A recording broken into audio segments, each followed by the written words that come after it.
Welcome to another edition of the Basketball Teacher Podcast.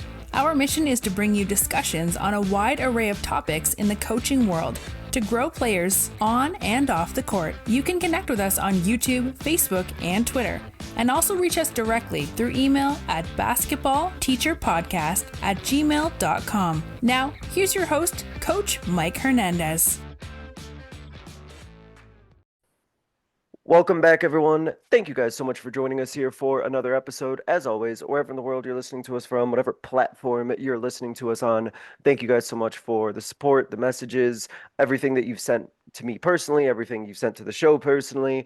Really appreciate all of those great ideas and suggestions and questions that you have. Really want to say thank you for that and to keep that coming.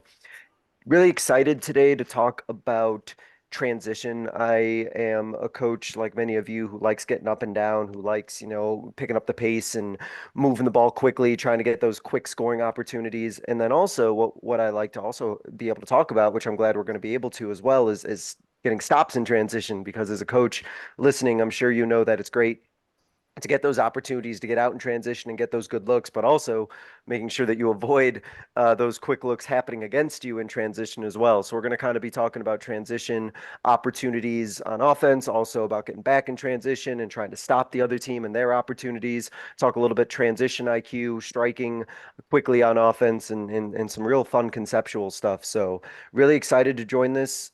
Really excited, to have joining me to discuss this topic is head coach at Thomas Walker High School. Really happy to have Coach Clay Jeffers on today. Coach, appreciate you being able to come on and talk to us today. How are things going? Oh, it's going pretty good, man. I appreciate you having me on. Yeah, right on. I'm really excited to get into this, Coach. Let's go ahead and start with you and your coaching journey and your basketball journey. Where's the game of basketball taking you? Where's your coaching journey taking you? And ultimately, how did you end up at Thomas Walker? Well, I would say just talking with some of the coaching friends I've got, I feel like my journey getting into coaching and through basketball is a little bit different. It's not ideal.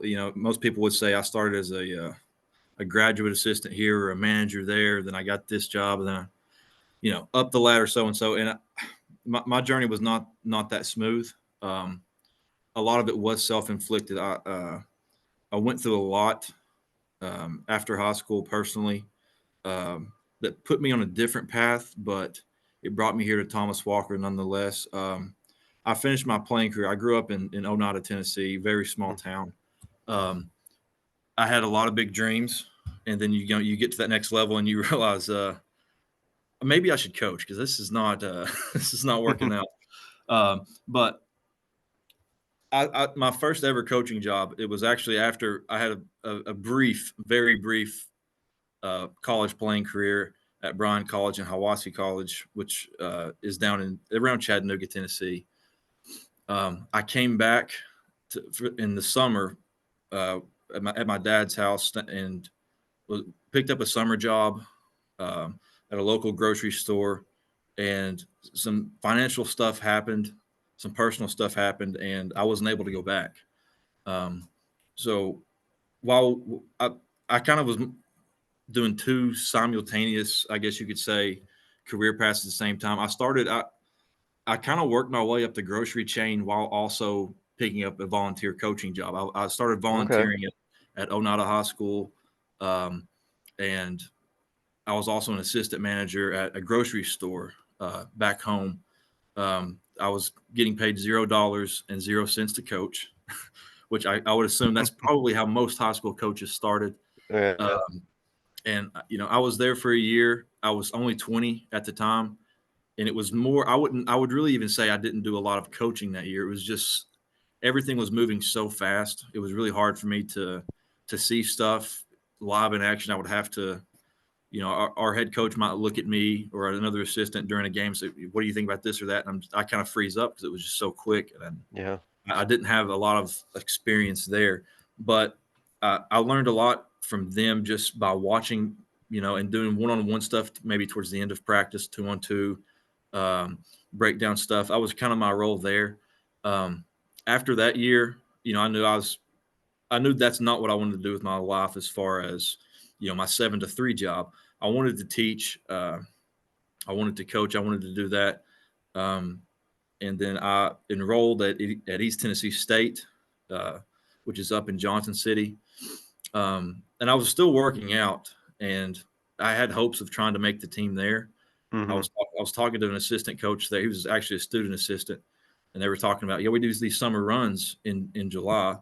You can come up and play, see what you all this and that, and then in a workout about 8 or 9 days before the summer runs at ETSU, I broke my ankle with a high ankle sprain in a walking boot. And no.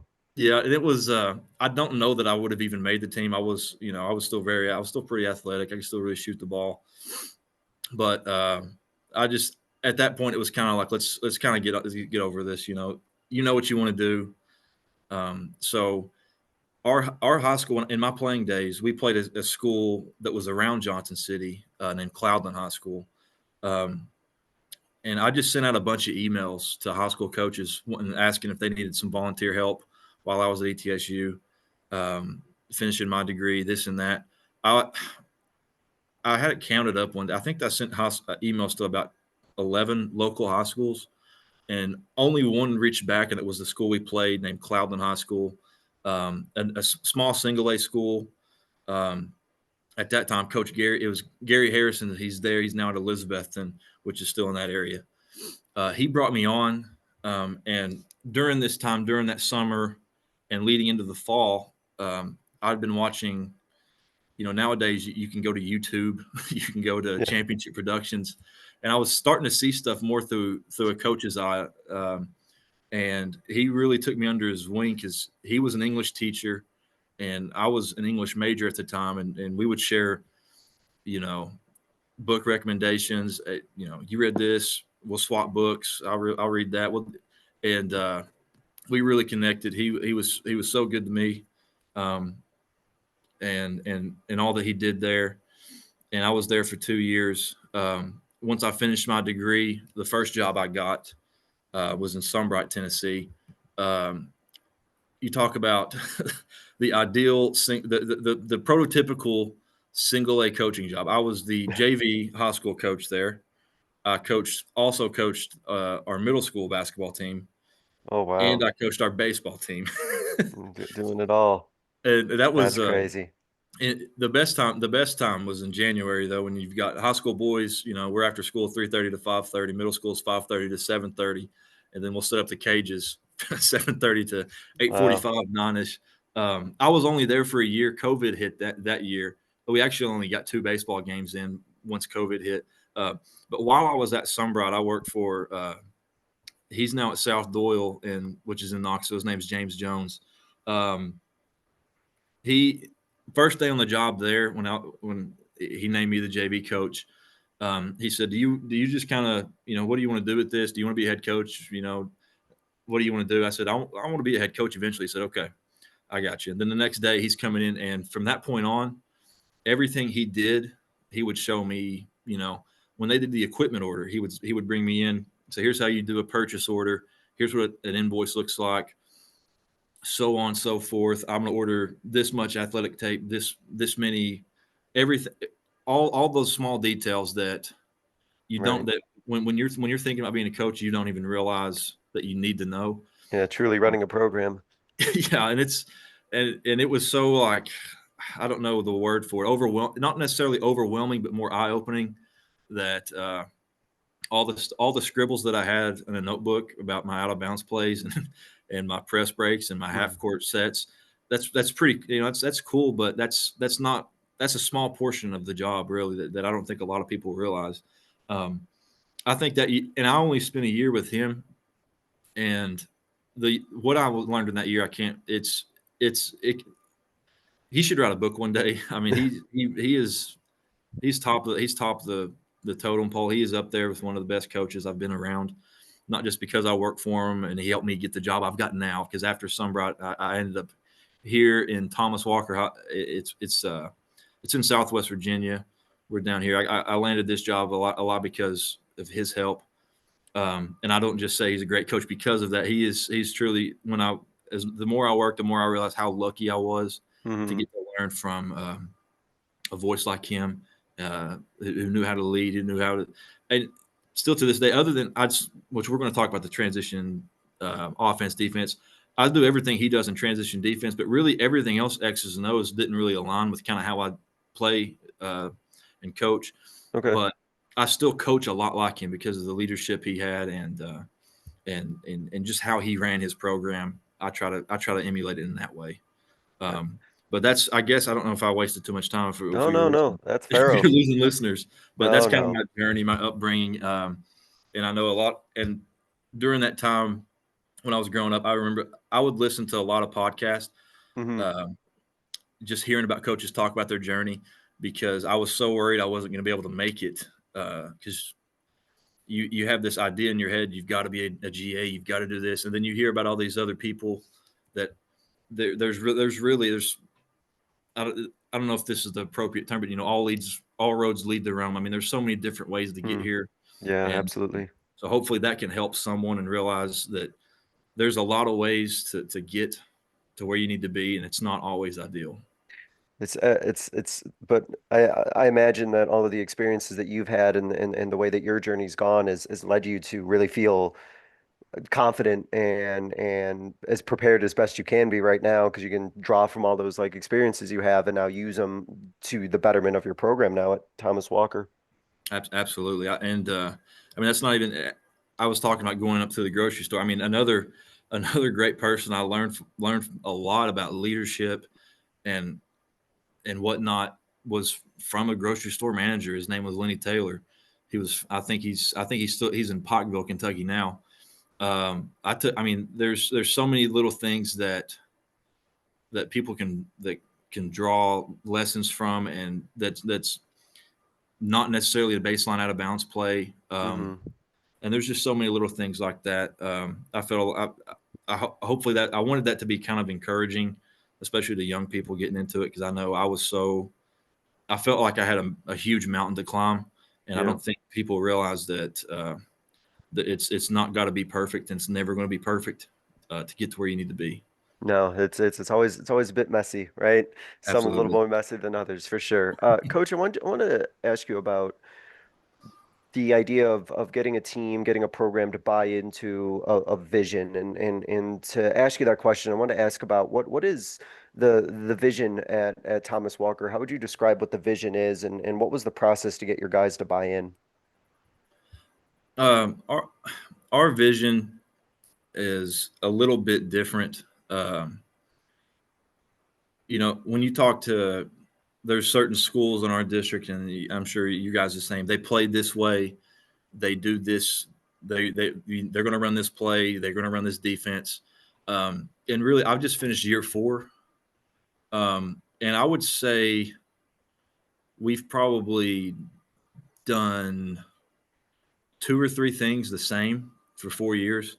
Our on the court, our little details kind of change year to year. But one thing that doesn't change is our off the court stuff, our vision off the court. We've got some pillars. We hung them up in the locker room, but that only goes so far about our belief system, and our culture and whatnot. Our vision right now is we're going to do the right things on and off the court. Year in and year out on the court, we're going to be fundamental.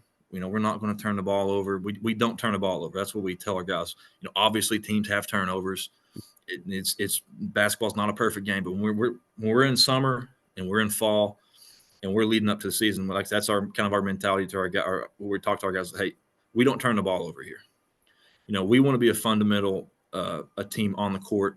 We want to have crisp passes, because I think those 2 things, no matter what offense you're running, and we've changed it a lot over the years, just because we're a small school, constantly rotating personnel. My first year we had a 6'6", 6'7", very athletic forward. The next year, you've got a football player who's 6 foot tall playing center. You need to change something. Yeah. So those are our on the court, and of course carrying ourselves with class.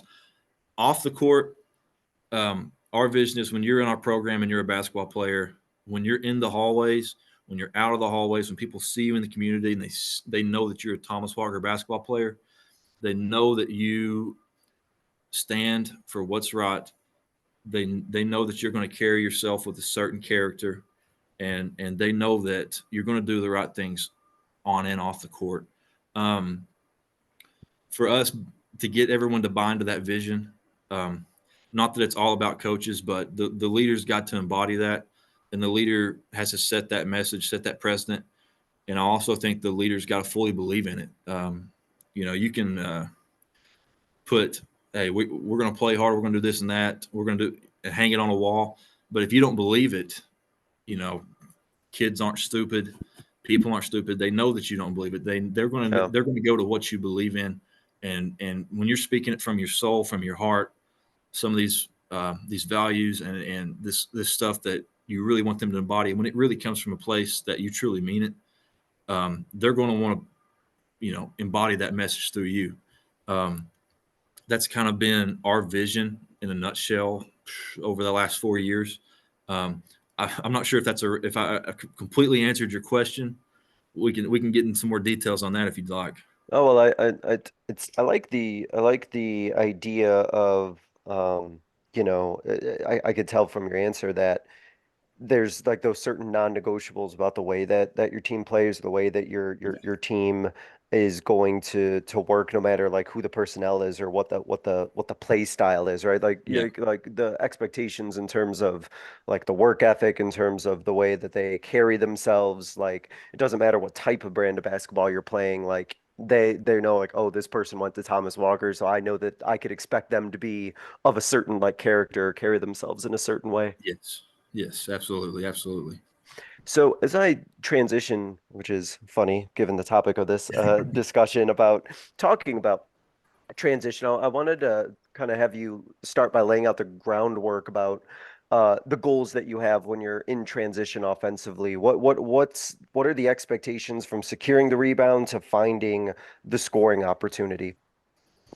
When it comes to transition offense, again, it's some of the details have changed Hmm.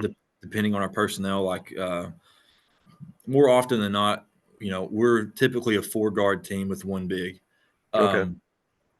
As far as rebounding, I always, when we're putting this in, we tell our guys, yeah, drags, zoom action, this and that. Like we want to get to this. It's really cool. Blah blah blah blah blah. If you don't rebound, it does not matter. The rebound's got to come first. We put a big emphasis on rebounding in our program. Everything starts with forcing a tough shot and limiting them to 1 shot. If you give a team 2 or 3 opportunities, they're going to eventually capitalize. You're not in your transition offense anymore, and you're having to inbound. Maybe you're going against a tempo press, or they're able to get back. And the toughest defense, I think, to go against is a set defense. Whether they're getting back and getting set into a 2-3, a 1-2-2, a man-to-man, whatever it is, if they're back and they're set, it's really hard to score, Yep. especially if you're coming up and trying to run some transition actions. So we've got to force a tough shot, and we've got to get the rebound. When it comes to I think if you want to play fast, I'm sure people have done it a lot of different ways. We give our guys freedom. Whoever rebounds the ball, unless it's the big, so you're talking about these 4 guards, whoever is the rebounder or is closest to the big that gets the rebound, you're now, we call it the playmaker. You're the playmaker. And then everyone know, I don't know the correct terminology that everyone uses. We call it Main Street, the middle of the court, kind of those lane lines extended. If you're not the playmaker or you're not the big, you have to cross half court outside Main Street, preferably outside the volleyball lines, in 2.5 seconds. Only the playmaker and the big are allowed in Main Street. Some coaches call it the highway. LeBron was on a podcast. I forget what he called it. But yeah, I've definitely heard of the highway a lot, and that's common terminology. Yeah, highway. Yeah, and we're not clogging that for the playmaker. It's their game. The playmaker, it's their game when they have the ball. Now, they don't have freedom to go down and jack up some kind of shot or do whatever. But we want, if you don't have the ball, if you're one of those three guards, you're filling the corner X's and the pro spots. And then that can lead us into our other actions. But our first look before we can even get to a drag or a screen away, single screen away, whatever you want to call it, when you're the playmaker, your first look, you get the outlet or you get the rebound, I'm going to take one dribble and then I'm looking to see if I can pitch the ball ahead. Because if we can pitch the ball ahead into a 2-on-1 or a 3-on-1, a 3-on-2, attack it. We've got the numbers.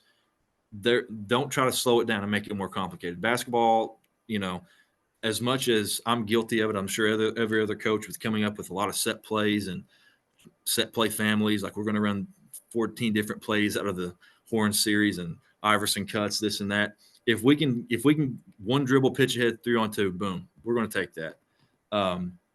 That's our first look in transition. Our second look, if you're that playmaker, I'm taking one dribble. If there's no pitch ahead, I'm going to try and cross over, not necessarily to attack, but I'm going to cross over Main Street and see if I can pitch ahead that way and keep pushing the ball, see what we can find. And then from there, we've got really three different kind of quick hitters immediately off of a miss. You've got a basic drag look, which is corners filled, which is kind of a spread ball screen. I know it's hard to if maybe somebody's listened to kind of visualize all this. Yeah, visualize it a bit. Yeah. Is your drag look, which is both corners filled, the pro spot or a little bit past the 45 on the opposite side, ball is in the opposite slot, and then your big or your trailer's coming down to set that drag screen, and then you've got your weak flood, which is the weak side of the floor flooded. Your opposite side corner, 45, and kind of in that slot with your playmaker coming down. And that's really a two-man game on that side. And then we've got a strong flood. Balls on, let's say, the right side, the right pro spots filled, right corner filled. And we flooded the strong side, and now the opposite corner is filled. There's not a set call to get any of those sets. It really depends, because basketball is not an exact science. Depending on where you are, if you're a non-playmaker, once that ball gets up, you have to cross half court. That's another thing I left out, which would have been key for that. You have to cross half court if you're not the playmaker on the same side you started on. Mm. So like if I'm on the left side of the court and I'm a non-playmaker, I'm running straight ahead to that left side corner. Unless it's filled, then I'm stopping at the pro spot. And then from there, no matter the combination of who's on which side, we're always into a quick drag, a quick strong flood, or a quick weak flood. That's kind of what we do off of a forced miss. Once we go off a make, it gets a little bit different. We are allowed to cross on miss or on makes. Excuse me. Our big always inbounds it, and then we always try to get to a balanced look with the ball on one side, kind of that drag look again. Mm-hmm. But now off of a make, our big is coming up straight to the top of the key, both hands in the air to signal he's not setting the drag, and we're going to throw it to him, and then we're getting to, we call them our trips actions on the other side. So our point guard, let's say he's coming on the right side, flips it to our trailer to the top of the key. Now on that left side, we've got the left corner filled and the left 45 or pro spot filled. Now we can get to that zoom action. We can get to like a flare and slip action, or we call it a Jokic action, where he's just going to kind of dribble handoff with the opposite 45, and maybe they go over, barber pole it and cut towards the lane, or that just throw and get action, whatever terminology you're familiar with. And those are our quick hitters in transition. Then off of make or miss, if we're not able to get anything off that, all right, we're going to pull it out. We'll run motion. We'll get to different looks. But in a nutshell, that's kind of how our transition looks off makes and misses. And with that, just hearing your breakdown of it, it's clear guys have defined roles, defined responsibilities in terms of not just spacing, but in terms of setting the screens, in terms of their movement, off ball movement, the right positions to get into. So with that, with something that needs to be done quickly and precise as your transition offense does, what are the drills? What's the implementation process of drilling that and practicing it so your guys are able to run it correctly in a game situation? Well, when we first put it in and we start looking at it, we'll just put 5 guys in the paint, have it run in a circle, throw the ball off the backboard, and then they're able to now recognize, okay, the big got it here. I know I need to cross here, and we just go 5-on-0, maybe 2 trips down and back, just to kind of recognize our running lanes and know where to run. When it comes to the actual actions, we started last summer. We'll probably do the same this summer, maybe it's a couple of tweaks, especially with that trips action. I think players, it takes them a little bit to understand all the reads because there is a lot of reads. Yeah.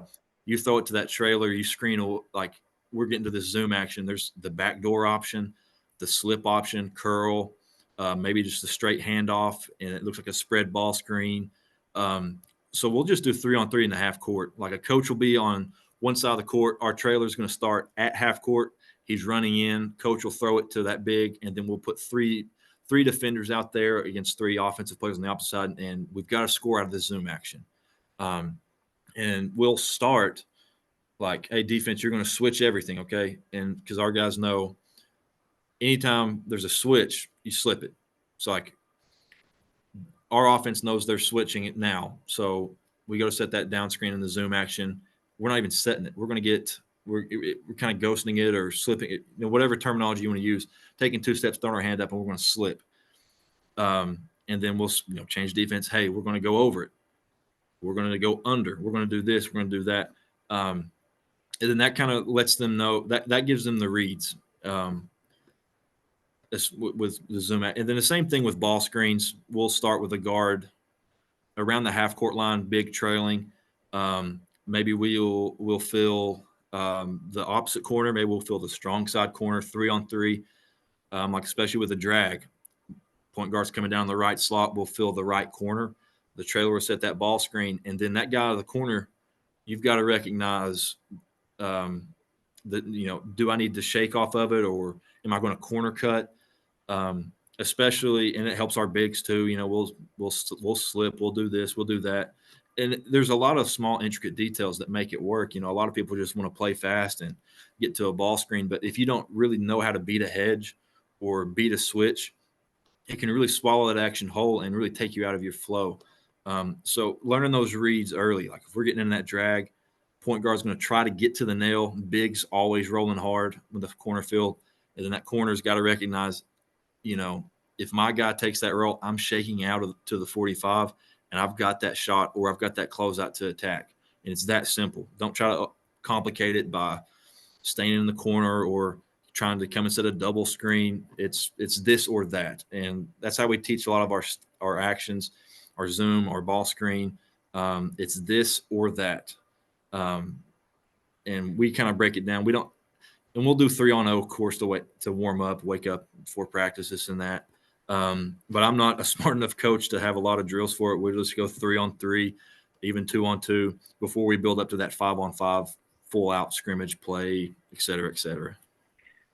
And I think you mentioned it, and I apologize if you gave a certain particular time. Is there, as you're doing these drills, right? Obviously in transition, we're looking to try and get some quick strikes and quick scoring opportunities. At what point, as you're in the transition, is it all right? Transition's done. Now we're going to go set up our offense. Is it just like a certain feel? Is there a certain time? How do you kind of work with your guys to understand when the transition opportunities kind of ended? Now it's time to get back into what we're running offensively. Well, I'll use the drag for example. It's not, and that's what I tell our guys. You've not been blessed with Coach K on the sideline. I'm me. I don't have it's not an exact game. I'm sorry. I'm not able to really but when it comes down to like this drag ball screen, for example, point guard, you've got to get nail. You can't retreat dribble. If you retreat dribble, and you do this and you do that, Big's rolling, and you're not in Big's in the lane, and you're still outside of the 3-point line, drag screen's done. Boom, we can't run it anymore. So you've got to get to the nail. When we get to that nail, we've got that scoring option, and then corners shaking out. When let's say we hit the shake action, if you don't have a shot, you don't have a closeout, you've held the ball for 1 second, boom, okay, we're on our ball screen motion offense now. If there's not a quick shot, if there's not a quick attack, yeah, we want to play fast, but we're not trying to do we don't have a Steve Nash to go 7 seconds or less and always find a shot, And I don't think there's a lot of high school teams. I'm going to go on a limb and say there's not a lot of high school teams anywhere in this country that do have a Steve Nash. I don't know Probably if a safe bet. I don't know if I'm bold in that or not. But if we're not getting a clean look out of it, don't force up a contested 3, especially a contested 2. I hate contested 2s. They make me want to go back to the grocery store. But if we don't have that look, if you don't get that clean look, okay, Big's coming out and we get into our ball screen offense. And we've got some pass and cut offense as well, depending on whatever we're running at the time. But if you don't have a clean look off of that action, you got to move on. And then our Big will come out. We're going to run the lane line, roll in place, flow offense, whatever you want to call it. And then any kind of offense, I think you can, if you want to you can even run high-low. You can go 2 bigs out of this. Run a ball screen. It's not there. Other Big come up. Let's run 3-man motion, 4-man motion, 5-out motion, whatever it is. If there's no clean look, and then that's a really tough sell to kids because, I'm a junior point guard. I don't know what a great and bad look is. I've made this one shot in PE class. I think this is a really good shot. Yeah, I made it this one time, right? Yeah, and they don't realize that your floaters from the elbow are actually a really good rebounding drill, not a good shot. But I would say that you have to have a feel for your team. At least I do. I'm not a smart enough coach to kind of get into all the intricacies of it, but you got to have a smart feel. You got to have those reps in practice. So when they do jack up the rebounding drill shot, hey, it's not what we're looking for. Well, and that's, I'm sure you've had plenty of experience, with these drills or running things in transition where you see a lot of mistakes and you see a lot of the decisions that your players are making, and you're like, like, I wonder why they saw that look or what they were seeing on that. But I'm sure for you as a coach, you want to be seeing those mistakes in practice because then you can fix them or at least pick their brain a little bit and not have to wait for a game to see one of those wild shots or wild passes take place. Yeah, and that's what I'm not going to drop names, but I hear other coaches say we don't do a lot of 5-on-5 in practice, and I'm like, what? How do you manage that? Because if you do a breakdown drill, I mean, they're going to get a clean look every time, sure. But when 5-on-5 happens and there's crowd and there's cheerleaders and there's bands, and they're not used to going 5-on-5. I mean, I feel like 5-on-5, even the day before a game, 2 days before a game, 3 days, you've got to do some form of 5-on-5 every day. To what extent and what, intensity you do that to would obviously depend on the timeline of your season. But yeah, you've got to, if you want to play this way, this style, I think you've got to get 5-on-5 looks daily.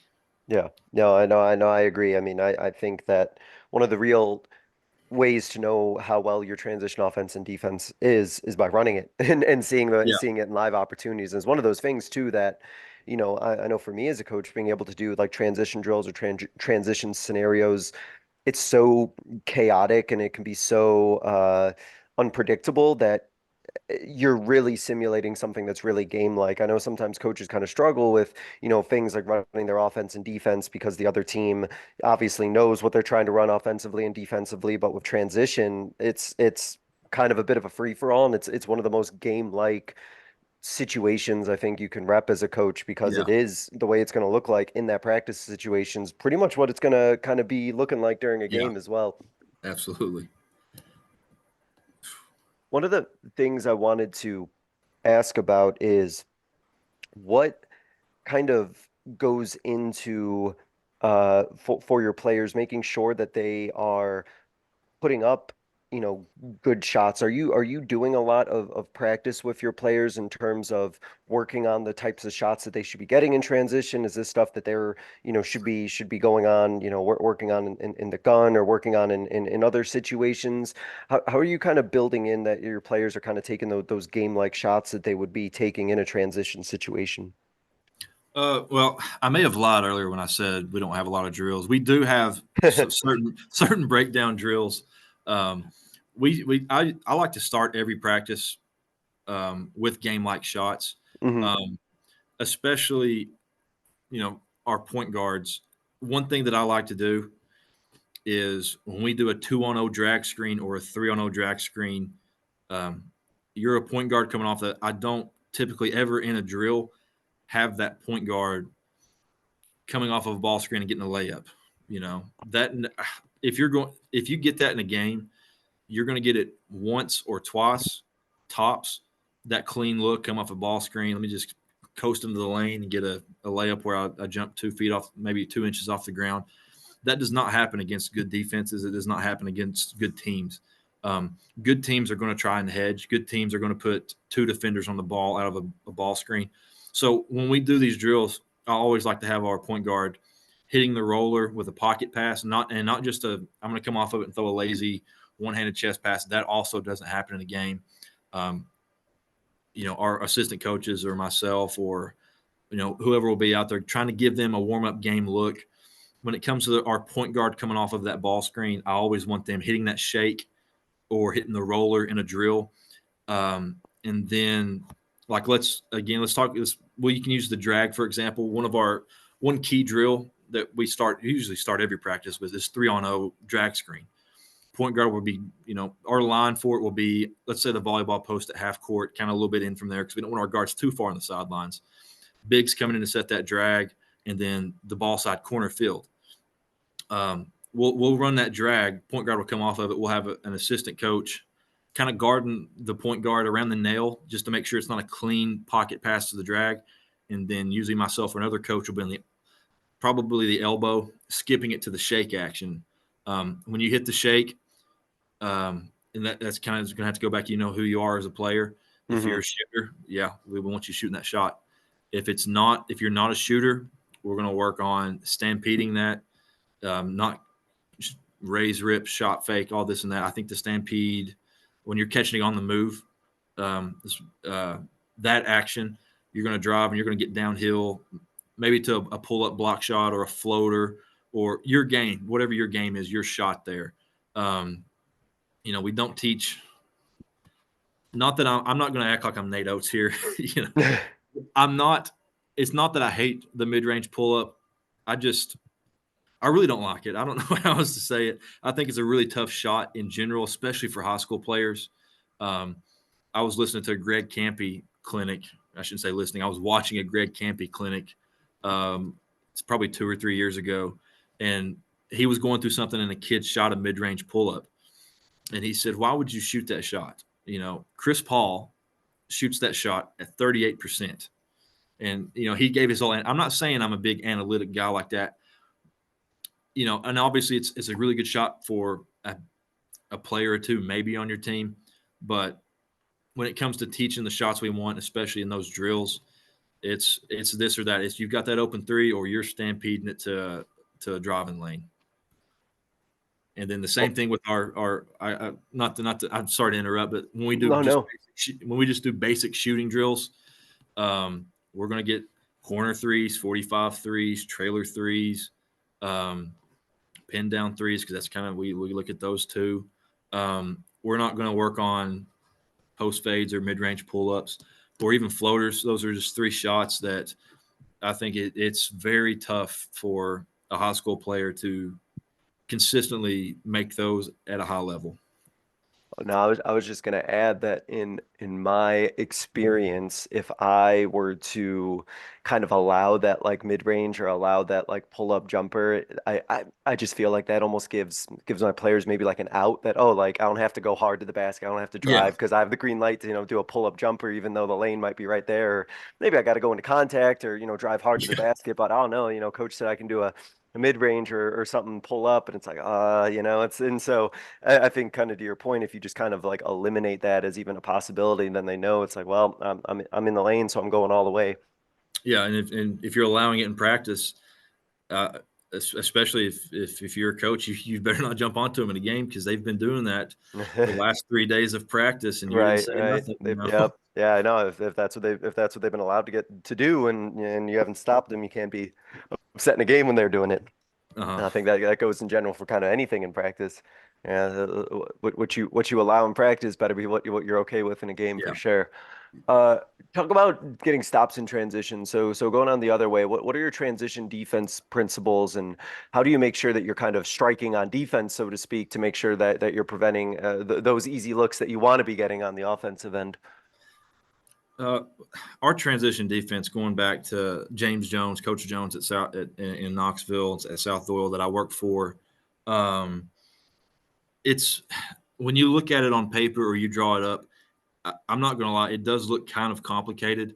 Um, it's something that even when you're doing dummy offense or whatever, you need to be working on getting back into this. When it comes to our goals in transition, we have two goals. They're not going to get a shot in their first two passes. So if they pass it here, pass it there better not be a shot there. All right. And our second goal is make them score against our set defense. We got to have a shell mentality. We always say shell mentality, because we want to get back into our shell drill. It really good. It depends on your personnel. I think you can kind of, tweak this, tweak that, depending on your personnel. But it's really not. It's not a complex system. We have 4 roles in transition for your 4 types of players, and if you're going to do this, you have to have an assistant coach designated, really, to kind of, if you're subbing in, you're taking him. You're going to be this in transition. We've got a ball stop, a hole, a sprinter, and 2 crashers. When it comes to being a ball stop, you're going to get to the top of the key on a shot. And again, when we're going through this, obviously basketball is not an exact science. Sometimes it can get kind of chaotic. As best as we can, I know sometimes maybe if you're the ball stop, maybe you're guarding them at the rim. It's going to be really tough, and it's not, I'm not so strict on them that if we give up 1 or 2, I'm not going to be, because I'm losing my mind, because I know how chaotic sometimes basketball can get and how it's not an exact science. But in an ideal world, and off of a make, you can especially get into this. We want our ball stop getting around the key. Your job is to take away the pitch ahead pass from their outlet. We're not going to try to deny him or try to pick his pocket and get a steal. We're not even really trying to pressure him. We're just going to get in his way to where he maybe has to cross over, or he can't just get a clean pitch ahead and he's not got a full head of steam running in half court. Your job is to really just kind of slow him down, and that's usually the exact way we teach it. Don't try to be Superman in the backcourt. Just try and slow the ball down. You don't have offensive rebounding responsibility. Just slow down the outlet. That's all you got to do. Our whole guy, you've got 0 offensive responsibility as far as rebounding. When a shot goes up, you're getting underneath the hole, the rim. You're getting right to the hole. You've got one job and one job only. No breakaways, no jail breaks. If they get a wide open transition layup, it's because you weren't doing your job, period. And then when it comes to our crashers and sprinters, a crasher's job, kind of the name kind of implies it, where you're going for the board, Yeah. And our sprinter, our crashers and sprinters, we want to try and form a rebounding triangle. And again, it's if you don't have someone watching this and you're not coaching it and you're not on it, then they're never going to do it. And you just wasted 20 minutes, a 20-minute block of practice or however long you do it. You want to try and form a triangle around the blocks and the nail. Your crashers are typically around the block, trying to get a tip, get a board. They're going to try to put stress on the defense, trying to get that rebound. And our sprinter, the nail area, a lot of balls, especially long rebounds. So a lot of times, if you're a guard just hanging out in that area, they're just going to kind of fall in your lap sometimes because of the way it works. You're not going to don't get underneath the rim. You're kind of hanging out in that area, making sure that you're able to get maybe a tip out or whatever it may be. If once they secure that their defensive rebound, you're sprinting on the opposite side of the court, you're kind of like a football free safety. If they try that cross court pass, that's your responsibility. And the crashers, once they get it, you're going to flood the paint.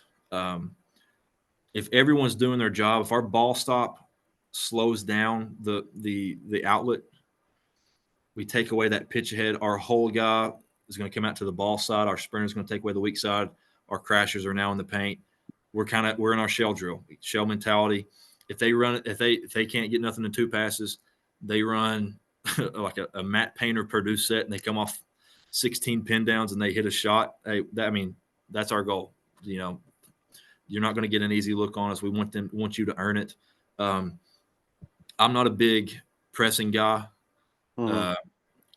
I've always thought you guard scoring. So whenever Coach Jones went over this, I knew this is something that I would always do and always have. Is this little system, this little whatever you want to call it. And there's other details that go into it. Like once they get into the half court, most teams, let's say an outlet's on the right side of the court or an outlet guy, he gets it. He's dribbling up the right side of the court. If he pitches it ahead on the right side, that's the whole guy's responsibility once we're back. After that, we want our ball stop, get to the elbow. And then that will kind of take away some cuts. Maybe it'll take away some penetration. Not necessarily you coming over and doubling the ball, but just your presence alone. If you're able to plug that elbow, really the only pass, especially with our bigs flooding the paint, is they kick it back out to around the volleyball line, 30 feet out, 40 feet out. And now they're looking at their coach and they're going to say, okay, we're going to run our Missouri or whatever set play name they've got. And then that's our goal in the transition, is they're not going to get a transition bucket on us. Our goal is to have less than 4 a game. I think there was only 3 games this year that we gave up more than 4 transition buckets.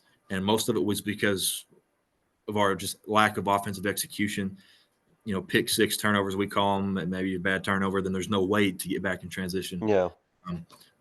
It's really worked for us, and I can take 0 credit for coming up with this or trying to be some genius. I'm doing exactly what Coach Jones did. It's really worked for us.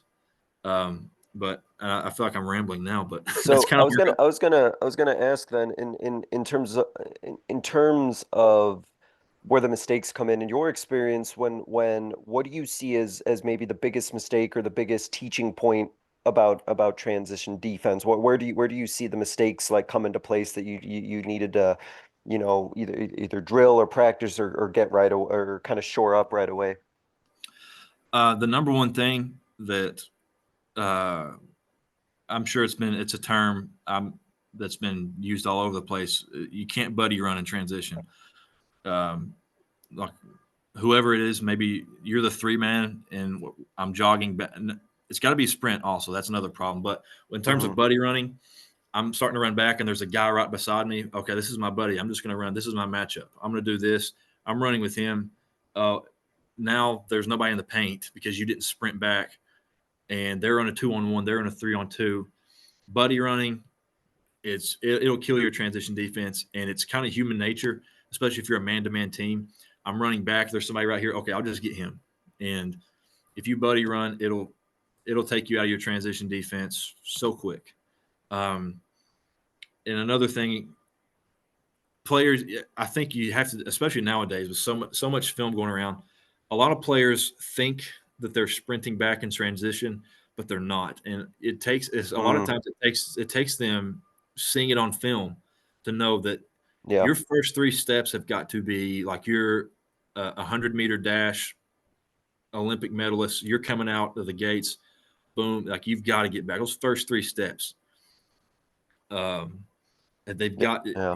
they're so important. And communication and transition, I think, every coach talks about communication, especially our whole guy, if he's back and he's set in the paint. When you're running hard in transition, it's really hard for us as coaches to expect them to be calling out cutters and this and that as they're sprinting. I think a lot of communication that needs to be done in transition is by pointing, using your hands. Yeah, I agree. If you're sprinting and you're trying to say he's going corner, he's this, he's that, it's really hard to do. But if we're communications in transition has got to be done with your hands. And again, I don't have a drill for that. It's something I think it's got to be repped out in practice. But that's the 3 major things that I think have killed our transition defense, as far as first summer practices, even first fall practices. Once we get our football guys back, they're typically not sprinting back because they're running, let's say 80% of they're running hard, but it's not all out. And then they're going to find their buddy, and then they're not communicating. Which another thing, if you take bad shots, your transition defense is toast. You're coming up, if you're a point guard, the transition's coming and I jack a transition 3, or, and so many examples of bad shots that will put your transition defense in competence.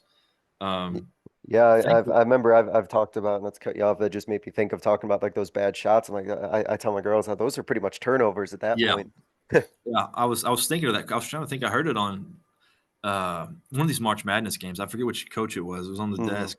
They were talking. They said a quick bad shot is a turnover. Yeah.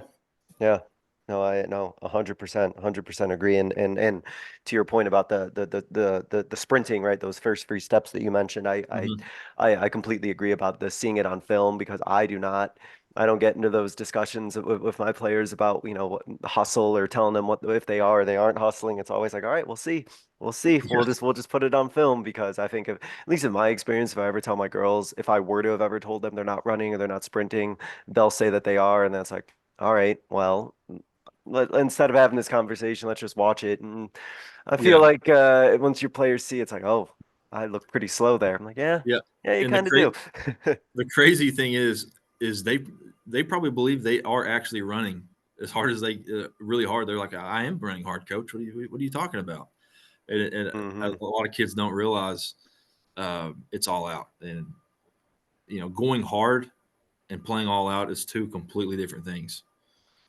Yeah, I know I had to tell a couple of my girls about like the idea of how hard they would run if they had a transition wide open layup with a chaser behind them, how fast that sprint would be to get to the bucket. It's like, if you had that sense of urgency of getting back on defense, then we'd really be good. And that's click for some of the players, like, oh yeah, that does make sense. I'm like, yeah, but it is. I agree. That idea of have them see it on film, and then I think it's a real good.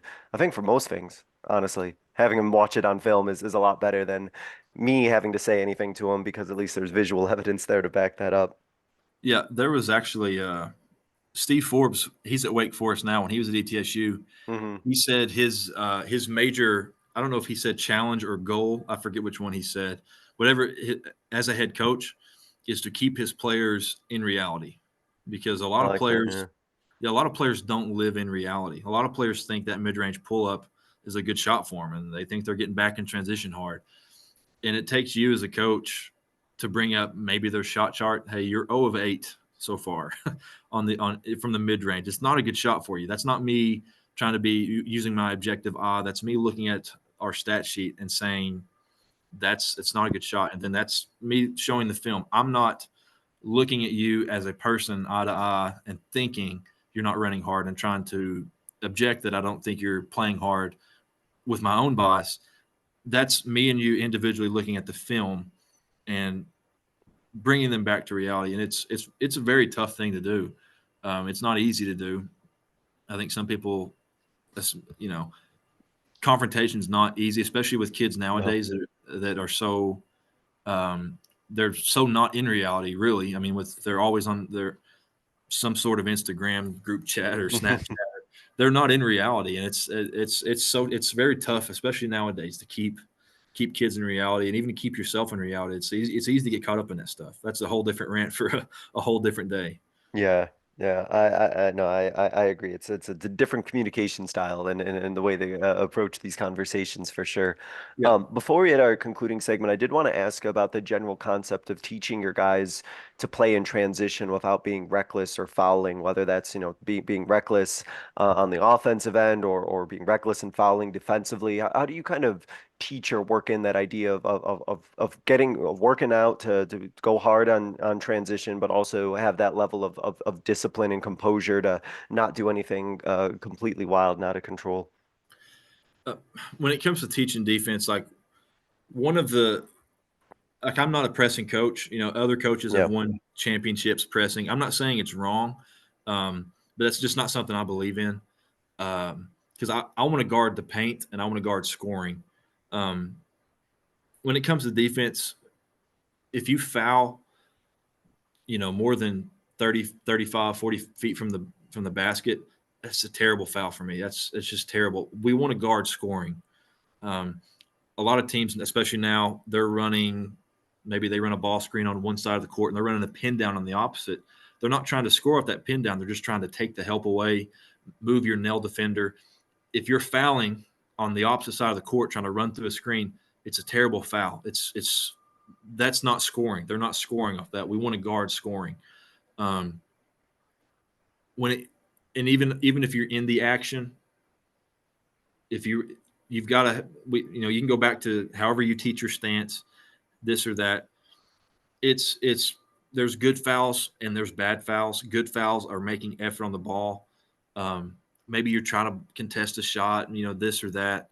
When you're guarding scoring, it's really hard to say this is a good foul or a bad foul without just doing it live.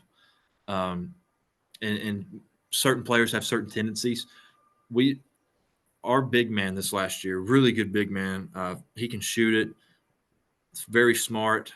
I mean, you couldn't ask for a better prototypical high school center. Really good back to the basket. The only thing is if he would go for an offensive rebound and he wouldn't get it, and he would try to maybe just slap and try to get a tip 90 feet from the basket. Terrible foul. Terrible. What are you doing? You're a big man. Getting a foul 90 feet from the basket, not good. So when it comes to defense, it's really hard, but you've got to get them to grasp. For me, in our system and what we do, we only guard scoring. We're only guarding scoring. When it comes to offense and playing non-recklessly, certain coaches, like if you kept up with March Madness at all this year and you watched the Alabama and Grand Canyon game, that was, I don't know if you saw it, Coach, but that was, it looked like somebody came out before the game and poured, they put slip and slide mats. That was a car crash out there. Yeah. And for Alabama, that's how they play. And for Grand Canyon, that's not how they play. I think you as a coach you've got to draw the line somewhere on what's reckless and what's not. If you've got a really good point guard, and like great players usually are the exception to rules.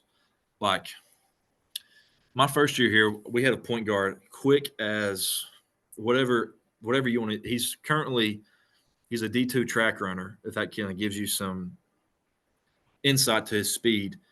He would get the ball. He would take 2 dribbles, be across half court, and he could get in the lane. He had a good floater. He had a good shot. I mean, for him, pushing it up and getting to that shot was a good shot. I mean, it was a good shot. That was really good shot for us. Other players, it's not a good shot for you. You don't run a 4.3 40. You're not a sub 1100 dash runner. It's not a good shot. You as a coach, you've got to know your personnel. And you've got to define that line of what's a good shot, what's a bad shot. If we push it in transition, we're not able to get a 3-on-2, or a 4-on-3 or a 2-on-1, and we run that drag screen, you're going to hit the roller or you're going to hit the shake. And if you take the mid-range pull-up, that's a bad shot. That's reckless. That's not a behavior that we're going to tolerate on the court. And it's going back to keeping them in reality and defining that in practice, in your team meetings.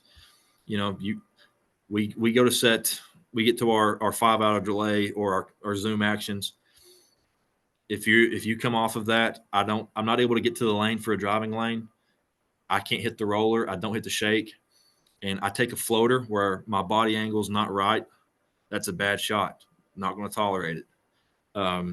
It goes back to keeping them in reality and drawing that line as a coach. I feel comfortable with my players shooting this. I don't with them shooting that. Yeah. And that's that could, and like that Alabama game, that was, some of those shots were kind of good shots for Alabama because that's how they played. They were not good shots for Grand Canyon. And that, not to get into the analysis, maybe in a close game like that, they've slowed it down. They would have ran sets. They would have played their game. Maybe a different outcome would have happened. Who knows? But you as a coach, you've got to draw that line somewhere.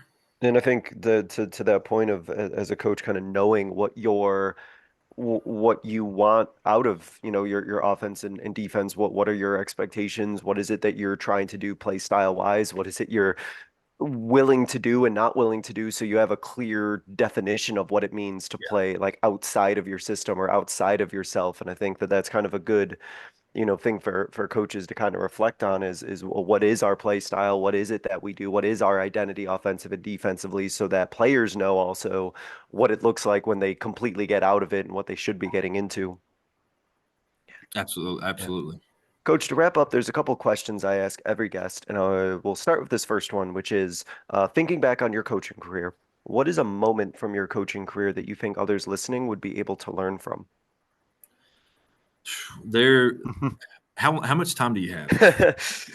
There's be some good ones, I'm sure. I go back. There's one moment that sticks out in particular to me. This was my first year head coach. Now, when we were in Virginia, the COVID restrictions during 2020 were very, very strict. We were only able to we couldn't do anything with our guys until December 7th. And then our season started December 21st. So we only got 2 weeks of practice in. But still, I think this is a good lesson for anybody. We had a decent year that year. It was really I didn't really get to do a lot of the schematic stuff I wanted to do just because of the time. But even then, late January, we're on the road. We are up 7 with – if I had my phone on me, I would pull up the screenshot because I still look at it. But we are up 7 with 1 minute and 29 seconds left with the ball, and we lost. 2 reasons we lost. As a last Hail Mary ditch for them, we've got the ball. They go into a 1-3-1. In my time now, even with the COVID, there's still no excuse. We are now 7-8 weeks into the season. I had not even talked about a 1-3-1.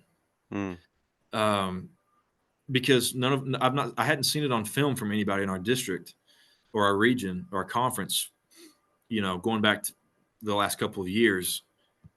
And so I was just kind of arrogant. I said, well, they're just going to, this team is that, they're going to do this, they're going to do that. And my team was so unprepared for that moment. Because they hadn't seen it in practice and because I had not even talked about it, I don't think the term 1-3-1 was brought up all season. Just blindsided, yeah. 2 straight turnovers, and then they're in they get a bucket timeout. Even if the press breaks we've gone over this and that, our team is so rattled because of that. We turned it over. We started missing free throws from and I hate it for one of our kids. I mean, at that point in the year, he was shooting close to 88% from the free throw line. He goes 0 of 4 in the last minute and 29. and our point guard who, he was all state, and he has 3 turnovers, and you hate it because those kids, especially our point guard, who he scored over 1,700 points. He was just a phenomenal player. That game really bothers him still because it was one of our rivals, and it was nothing to do with him. It was all to do that I had not prepared them for that situation. Even I'm not saying you need to pull out and do a 2.5 hour practice on here's how you beat a 1-3-1. But if we had done 5 minutes in December, 5 minutes here, there, just a little bit to have them prepared for every situation, we win that game by double digits probably. But my lesson from that was always, expect the unexpected. Have your team, even if it's, even if you don't have 2 dominant scores, usually every district I've been in, the worst team at some point will break out a triangle in 2. And if you're not prepared for that, or a 1-3-1, and not that team we were playing, that team was actually one of the best teams, still one of the best teams in the region year in, year out. But triangle in 2, box in 1, 1-3-1. Especially that first year, I was so caught up in our man-to-man sets and having everything look pretty because everybody in our district was running man-to-man. So I was spending a lot of time on this and that, and our man-to-man offense was really good. But the second and after that, teams started breaking out the 1-3-1 on us. They started breaking out different zones on us, and it really bothered us because for 8 weeks leading up to that moment, we had not even talked about it. They were now in week 8, 9 of the season interpreting a 1-3-1 as a foreign language instead of, oh, this is just a common defense. And everyone who's in basketball knows it's a pretty, everyone kind of knows what a 1-3-1 is. But to them at that point, we'd been drilling all this man-to-man, all our break, to where when you're a sophomore and junior in high school and that's all you've heard, and now teams are throwing this crazy defense, they're interpreting that as just foreign language. And especially veteran coaches are hearing that like, yeah, what a rook, how dumb can you be? But for you young coaches out there like myself, I think that's a lesson you need to take because, yeah, how to beat a 1-3-1. And I knew, especially with our personnel, we had a big that could really get it open. But trying with 1:29 left, trying to tell them to that on a sideline where they're already rattled. They're rattled already, yeah. Yeah, it's a lost cause. It's funny you bring that up because I'm the coach who will throw in a 1-3-1 very sparingly, but really just for that particular purpose. Like we don't run it very often, but when we do, it's more of like, let's see how they respond to this because they haven't seen it yet, and just sort of see what happens. So but you want to hear a funny story? Go for it. I actually had a coach, it was last year, really compliment me because we would do some change-up zones on one of our zones just to change it. We didn't spend a lot of time on it. And one player up top still thought we were in man-to-man. And our post player that was in the middle still thought he was in man-to-man. And then the other 3 players thought they were in a 2-3 zone. And it was so chaotic. I had no idea what was going on. The offense had no idea what was going on. Even our defense had no idea what was going on. And after the game, our coach was like, man, your zone was really on point tonight. And I was like, yeah, sure was, buddy. About that. But yeah, that's funny. That's funny how that can work out. Coach, to wrap up, I give every guest what I call a 60-second soapbox, but don't worry, you can go over 60 seconds. I'm not going to time you, but it's your platform to kind of get out your final message, a final thought, a closing idea that you want to leave the listeners with. You can take it any direction you want. I'm just going to go ahead and open up the floor for you, Coach, and I'm going to let you take it from here. My brief soapbox, I think, will be on ball screens. I think players nowadays, and obviously the game is now pick and roll. Especially at the high levels, not so much really high school yet, but everyone's going to pick and roll, ball screens, so on and so forth. I think what you've got to get to your players and what you need to understand as a coach Of course, unless you have just an all-out, just great talent, there are always an exception to any kind of rule, any kind of system. Your goal with a ball screen, like if you do it, let's say we're in practice, 2-on-0 ball screen, or even a 1-on-0. You set up a chair on a wing. Your players on the wing, they dribble around the chair. They go and shoot an uncontested layup. And they're like, man, pick and roll. Like, we got to do this all the time. That's not how that's not how it works. And that's not the goal of a ball screen or a pick and roll. Your goal of a pick and roll is to get 2 on the ball. Whether you're from the slot, a 45 pick and roll, a flat ball screen, unless you've got Damian Lillard or Kyrie Irving that's going to come off and dribble around, everyone in the bleachers and the defense and make a just ridiculous shot. Your goal and what you've got to stress to your point guard is you're coming off that ball screen to get a help defender on you.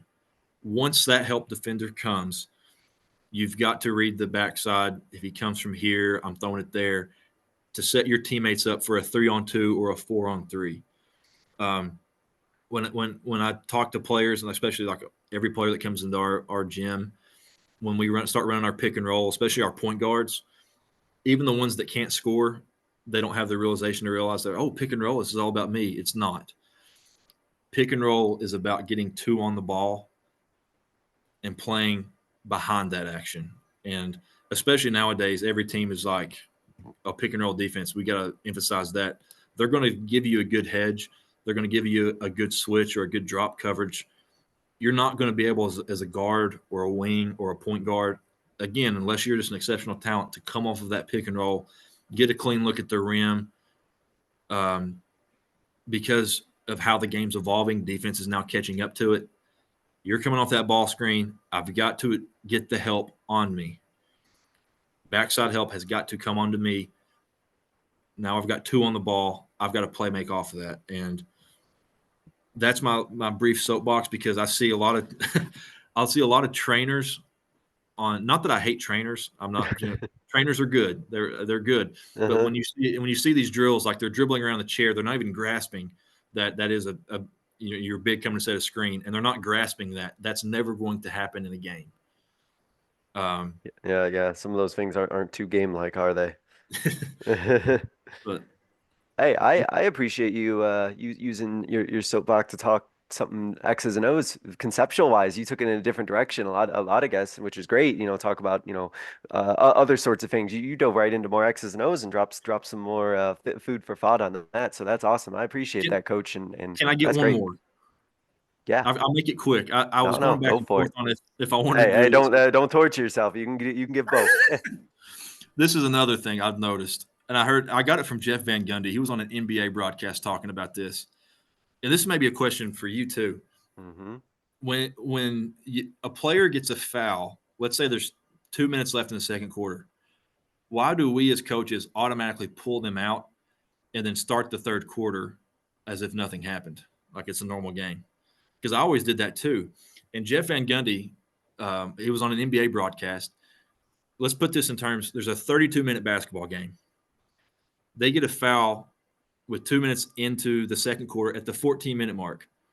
Why do I have to? It's like an unwritten rule. I have to take him out at the 14-minute mark.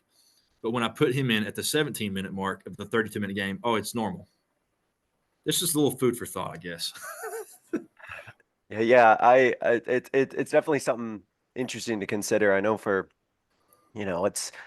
it's interesting. I've had girls who they can get 2 fouls, and I know that they won't get that third one once they know they got 2. And then I got others who, if they got 2 fouls on them, they're so in their own head that, like, if I don't pull them, they're not gonna play within themselves, and they're gonna play panicked, or they're gonna play like they're terrified of getting that third foul in the first half. So yeah, no, it's definitely something to consider. I think that I say that it isn't necessarily like a one size fits all model for every player that, this happened, this is, you got to come out sort of thing.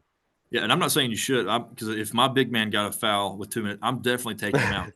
Yeah, no, and I had a game this past year where I did the whole, like, going in on offense, coming out on defense sort of thing, and she was able to score about 7 points on offense in 2 quarters, and there were so many dead balls that subbed her out on defense, and I don't know, there's so many ways to play it. But I think to your point of just, not necessarily thinking, oh, this automatically has to happen just because the conventional norms, say it does, sort of thing. Absolutely. Coach, I really appreciate you being able to come on here, talk about transition, talk about culture, talk about some fun soapbox items that you brought on as well. I know that you got a lot going on, but I also know you're ready to jump in here and get going here in your summer, which is going to be great and exciting. So best of luck, Coach Jeffers. Really appreciate you coming on and have a great, successful year this coming year. Thank you. Thank you for having me on and taking the time to speak to me. Wish you luck as well. Thank you. And thank you guys so much for listening. This was another edition of the Basketball Teacher Podcast. We will see you guys next time. Thank you for listening to another edition of the Basketball Teacher Podcast. Make sure to connect with us on YouTube, Facebook, and Twitter, or reach us directly through email at basketballteacherpodcast@gmail.com. Take care, be safe, and we'll see you next time.